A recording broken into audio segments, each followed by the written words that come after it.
শেষমেশ শেষ হয়ে গেল এসআইআর এর শুনানি। এসআইআর এর শুনানির দিন 7 দিন বাড়ানোর দাবি করেছেন পশ্চিমবঙ্গের সিইও মনোজ আগরওয়াল, কিন্তু এখনো পর্যন্ত অর্থাৎ ভিডিওটি রেকর্ডিং করা পর্যন্ত এসআইআর এর শুনানির দিন বাড়ানো হয়নি। অর্থাৎ এখনো পর্যন্ত ধরতে গেলে নির্দিষ্ট দিনেই অর্থাৎ 14ই ফেব্রুয়ারি প্রকাশিত হবে ফাইনাল ভোটার তালিকা। তো সেক্ষেত্রে ফাইনাল ভোটার তালিকাতে কাদের কাদের নাম থাকবে, কাদের কাদের নাম বাদ যাবে, যদি নাম বাদ যায় তাহলে কি আপনাদের নাগরিকত্ব চলে যাবে এবং কত লক্ষ লোকের নাম এখনো পর্যন্ত বাদ চলে গেছে, সেই সমস্ত ব্যাপারে জানাবো। বন্ধুরা, এসআইআর এর শুনানি চলেছে 7ই ফেব্রুয়ারি পর্যন্ত। এটা হচ্ছে এসআইআর যে টোটাল চলছে এসআইআর এর দ্বিতীয় ধাপ। প্রথম ধাপে এনুমারেশন ফর্ম বিলি হয়েছিল, এনুমারেশন ফর্ম জমা নেওয়া হয়েছিল এবং খসড়া তালিকা প্রকাশ করা হয়েছিল। খসড়া তালিকা প্রকাশ করার পরে প্রথমে যারা আনম্যাপড ভোটার ছিলেন, অর্থাৎ যাদের 2002 এর সাথে কোনো লিঙ্ক খুঁজে পাওয়া যায়নি, তাদের ফার্স্ট ফেজে হিয়ারিং হয়েছে। সেকেন্ড ফেজে হিয়ারিং হয়েছে যারা ধরুন লজিক্যাল ডিসক্রিপেন্সিসের কারণে, যারা মেইনলি যারা প্রোজেনি ম্যাপিং করিয়েছে এবং যাদের লজিক্যাল ডিসক্রিপেন্সিসের কারণে কোনো সমস্যা ধরা পড়েছে, তাদেরকে সেকেন্ড স্টেজে ডেকেছে হচ্ছে হিয়ারিং এ। ঠিক আছে, সেকেন্ড স্টেজ হিয়ারিংও কমপ্লিট হয়ে গেছে। তো এখন পালা হচ্ছে ফাইনাল ভোটার তালিকা অথবা চূড়ান্ত ফাইনাল ভোটার রোল প্রকাশ করা। তো এখনো পর্যন্ত ফাইনাল ভোটার রোল প্রকাশ করার আগেই প্রায় 57 লক্ষ লোকের নাম বাদ চলে গেছে। সেটা বাদ চলে গেছে ASDD ভোটার, অ্যাবসেন্টি, ডিলিটেড, তারপরে হচ্ছে ডেথ এবং ট্রান্সফার, অর্থাৎ অন্য রাজ্যে যারা পার্মানেন্টলি ট্রান্সফার হয়ে গেছে। তো সেই সমস্ত ভোটার মিলিয়ে প্রায় 57 লক্ষ ভোটার ইতিমধ্যে বাদ চলে গেছে এবং প্রায় 5 লক্ষ ভোটার আজকের দিন পর্যন্ত তারা হিয়ারিং এর জন্য অ্যাপিয়ারই হয়নি। অর্থাৎ 57 + 5 = 63, অর্থাৎ টোটাল 63 লক্ষ ভোটার রয়েছেন যারা এখনো পর্যন্ত যারা বাদের খাতায় চলে গেছে। কেননা এই 5 লক্ষ ভোটার আজকের দিন পর্যন্ত তারা হিয়ারিং এর জন্য অ্যাপিয়ার করেননি, অর্থাৎ এই সমস্ত ভোটারদের ফাইনাল ভোটার লিস্টের নাম থাকার সম্ভাবনা খুবই কম। তো এই সমস্ত ভোটার কিন্তু বাদ চলে যাচ্ছে। এছাড়া কাদের কাদের নাম বাদ যাচ্ছে দেখুন, যারা যারা আনম্যাপড ভোটার ছিলেন তাদের মধ্যে অনেকেই রয়েছেন যারা বয়স অনুযায়ী যারা কোনো ডকুমেন্টস দেখাতেই পারেন। তো বয়স অনুযায়ী ডকুমেন্টস মানে কি, ধরুন আপনাদের বয়স যদি বা আপনাদের জন্ম যদি 1987 1 জুলাইয়ের আগে হয়, তাহলে সেক্ষেত্রে আপনাকে শুধুমাত্র নিজের 13টি ডকুমেন্টসের মধ্যে যে কোনো একটি ডকুমেন্টস দেখাতে হতো। যদি আপনার জন্ম 1987 থেকে 1 জুলাই এপ্রিল 2004-এর মধ্যে হয়, তাহলে সেক্ষেত্রে আপনার এবং আপনার বাবার অথবা আপনার মায়ের যে কোনো একজনের একটি ডকুমেন্টস দেখাতে হতো। এবং আপনার জন্ম যদি 1 এপ্রিল 2004-এর পরে হয়, তাহলে সেক্ষেত্রে আপনার বাবার এবং আপনার মায়ের তিনজনের মধ্যে যে কোনো একজনের, তিনজনের ডকুমেন্টস আপনাকে দেখাতে হতো। যদি আপনারা এই ডকুমেন্টসগুলো দেখিয়ে থাকেন, যদি আপনারা তো দেখিয়েছেন, আপনারা তো জানেন, তো যদি দেখিয়ে থাকেন তাহলে আপনাদের নাম ফাইনাল ভোটার তালিকাতে উঠবে, এবং যদি দেখিয়ে না থাকেন তাহলে আপনাদের নাম ক্লিয়ারলি ফাইনাল ভোটার তালিকাতে উঠবে না। দেখুন, পুরো রাজ্যে প্রায় 1,52,00,000 হিয়ারিং নোটিশ ইস্যু হয়েছে, যার মধ্যে 98% হিয়ারিং হওয়ার কাজ কমপ্লিট শেষ হয়ে গেছে। এবং হিয়ারিং হওয়ার পরে কি হয়েছে, আপনি যে তথ্যগুলো দিয়েছেন বা আপনি যে নথিগুলো দিয়েছেন সেগুলো তো আপলোডিং হতে হবে। তো সেগুলো আপলোডিং এর কাজ প্রায় 90% হয়ে গেছে, অর্থাৎ প্রায় 1,30,00,000 মতন আপলোডিং এর কাজ কমপ্লিট হয়ে গেছে। এবং আপলোডিং এর পরে ইআরও ডিওরা সেগুলোকে ভেরিফাই করছেন। তো সেগুলো ভেরিফিকেশনের কাজও প্রায় হয়ে গেছে, প্রায় 1 কোটির কাছাকাছি ভেরিফিকেশনের কাজ হয়ে গেছে। তো এই পর্যায়ে নাম আস্তে আস্তে বাদ যাচ্ছে এবং নাম আস্তে আস্তে ভোটার তালিকায় ঢুকছে। যাদেরকে ডিও এবং ইআরওরা যাদেরকে অ্যাকসেপ্ট করে নিচ্ছে অথবা যাদেরকে ওকে করে দিচ্ছে, তাদের নাম ফাইনাল ভোটার তালিকাতে থাকছে, এবং যাদের ক্ষেত্রে ওকে করছে না, রিজেক্ট করছে, তাদের নাম সিম্পলি ফাইনাল ভোটার তালিকাতে থাকবে না।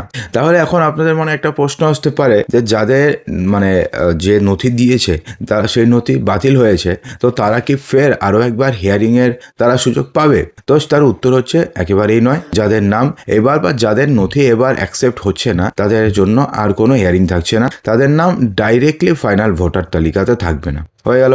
তো এখন যাদের ধরুন সঠিক ডকুমেন্টস দিয়েছে, বিশেষ করে যা ধরুন প্রোজেনি ম্যাপিংয়ে যাদের ধরুন নামের সামান্য কিছু ভুল রয়েছে, যেমন ধরুন আগে ধরুন কুমার ছিল, এখন ধরুন কুমার নেই, মিডিল নেম, তো সেক্ষেত্রে হিয়ারিংয়ে হয়েছে এবং সেক্ষেত্রে খুবই সামান্য ভুল, কারণ পশ্চিমবঙ্গের ক্ষেত্রে এগুলো তো কমন ব্যাপার। যারা ধরুন বন্দ্যোপাধ্যায় ছিল ব্যানার্জি হয়েছে, যারা ধরুন চ্যাটার্জি চট্টোপাধ্যায়, এগুলো তো কিনা পশ্চিমবঙ্গের ডেমোগ্রাফিকের ক্ষেত্রে এগুলো তো নর্মাল ভুল, এগুলো তো প্রচুর রয়েছে। তো এই সমস্ত ভুল যাদের যাদের রয়েছে তাদের সবার ফাইনাল ভোটার তালিকাতে তাদের নাম থাকবে। অর্থাৎ তারা যদি কোনো ডকুমেন্টস জাস্ট একটা আধার কার্ড দিয়ে আসে তবুও তাদের নাম ফাইনাল ভোটার তালিকাতে থাকবে। অর্থাৎ তাদের ক্ষেত্রে কোনো চিন্তা নেই। অর্থাৎ অনেকে চিন্তা করছেন যে আমার তো হিয়ারিং হয়েছে, আমার নাম তো ছিল আগে বন্দ্যোপাধ্যায়, এখন হয়ে গেছে ব্যানার্জি, তো সেক্ষেত্রে আমাদের কি কোনো সমস্যা হবে? তো আপনাদের জানিয়ে দিই যে আপনাদের কিন্তু কোনো সমস্যা হবে না। এছাড়া আচার্য যা আছে অথবা বন্দ্যোপাধ্যায় আছে, এদের নামেরও কিছু স্পেলিং গন্ডগোল থাকে, অনেকের ক্ষেত্রে একরকম থাকে, অনেকের ক্ষেত্রে আরেক রকম থাকে। তো এক্ষেত্রেও কিন্তু কোনো সমস্যা নেই, আপনাদের নাম ফাইনাল ভোটার তালিকাতে থাকবে। এছাড়া কারোর নামে যদি সামান্য ভুল থাকে, ধরুন যাতে বাংলা নাম সেম, ইংরেজি নামে সামান্য কিছু ভুল রয়েছে, দীপক বানান DIPAK হয়, DEEPAK হয়। ধরুন DIPAK আছে 2002 এর লিস্টে, DEEPAK আছে 2025 লিস্টে, সেক্ষেত্রে দুটার ক্ষেত্রে দীপক বানানটা সেম, বাংলা বানানটা সেম। তো এক্ষেত্রেও বলা হয়েছে যে এক্ষেত্রেও সেই ব্যক্তির নাম ফাইনাল ভোটার তালিকাতে থাকবে। এছাড়া কিছুদিন আগে সুপ্রিম কোর্ট বলে দিয়েছে যে সামান্য ভুলের কারণে নামের অথবা সারনেমে, তাহলে তার নাম যেন ফাইনাল ভোটার তালিকাতে থাকে সেটা যেন দেখা হয়। এছাড়া মাইক্রো অবজারভারদেরও খুব সম্ভবত তাদেরকেও এবার রেহাই দেওয়া হতে পারে, তার কারণ পশ্চিমবঙ্গ ছাড়া আর কোনো রাজ্যে মাইক্রো অবজারভার নেই। এবং এটা মুখ্যমন্ত্রী মমতা ব্যানার্জি সেদিন সুপ্রিম কোর্টে গিয়ে তিনি বলে এসছেন এবং সুপ্রিম কোর্ট এটাতে রাজিও হয়েছে যে হ্যাঁ, আরও যে 8টা স্টেটে চলছে হিয়ারিং, সেক্ষেত্রে মাইক্রো অবজারভার নিয়োগ করেনি, শুধুমাত্র পশ্চিমবঙ্গের ক্ষেত্রে মাইক্রো অবজারভার নিয়োগ করা হয়েছে। এবং এক্ষেত্রেও মাইক্রো অবজারভার হয়তো তাদেরও এর পরের দিন বা সোমবার দিন তাদেরও রেহাই দেওয়া হতে পারে। তো এটা তো গেল পরের কথা। তো এখন ব্যাপারটি হচ্ছে, যদি ধরুন আপনাদের নাম ফাইনাল ভোটার তালিকাতে নেই, ধরুন নেই, তো সেক্ষেত্রে তখন আপনি কি করবেন? তাহলে কি আপনাদের নাগরিকত্ব চলে যাবে? তার উত্তর হচ্ছে একেবারেই নয়। যদি আপনাদের নাম ফাইনাল ভোটার তালিকাতে না থাকে তাহলে আপনাদের নাগরিকত্ব একদমই যাবে না। আপনাদের কাছে তবুও দুটো রাস্তা রয়েছে। প্রথম, যে আপনারা প্রথমে ইআরওর কাছে আবার লিখিত একটা আবেদন করবেন যে আমার নাম বা আমি একজন প্রকৃত ভোটার হওয়া সত্ত্বেও আমার নাম ফাইনাল ভোটার তালিকাতে নেই। তো ইআরওর কাছে আপনি আবেদন করলেন, সেই আবেদন যদি অ্যাকসেপ্টেড হয়, ধরুন সেই আবেদনটি অ্যাকসেপ্টেড হয়ে গেল, ঠিক আছে, তাহলে আপনাদের নাম পরবর্তীকালে যে একটা আপডেটেড লিস্ট বেরোবে সেই আপডেটেড লিস্টে আপনাদের নাম থাকবে। তারপরে প্রথমে আপনি ইআরওর কাছে গেলেন, ইআরও ধরুন কোনো কারণে আপনাদের আবেদন রিজেক্ট করে দিল, ঠিক আছে, তাহলে কি আপনাদের নাম থাকবে না? তাও আপনাদের কাছে একটা অপশন রয়েছে, আপনি সিইওর কাছে আবেদন করতে পারবেন। সিইও যদি মনে করে যে সমস্ত ডকুমেন্টস ঠিক রয়েছে তাহলে সেক্ষেত্রে আপনাদের নাম ফাইনাল ভোটার তালিকাতে থাকবে। ধরুন ইআরও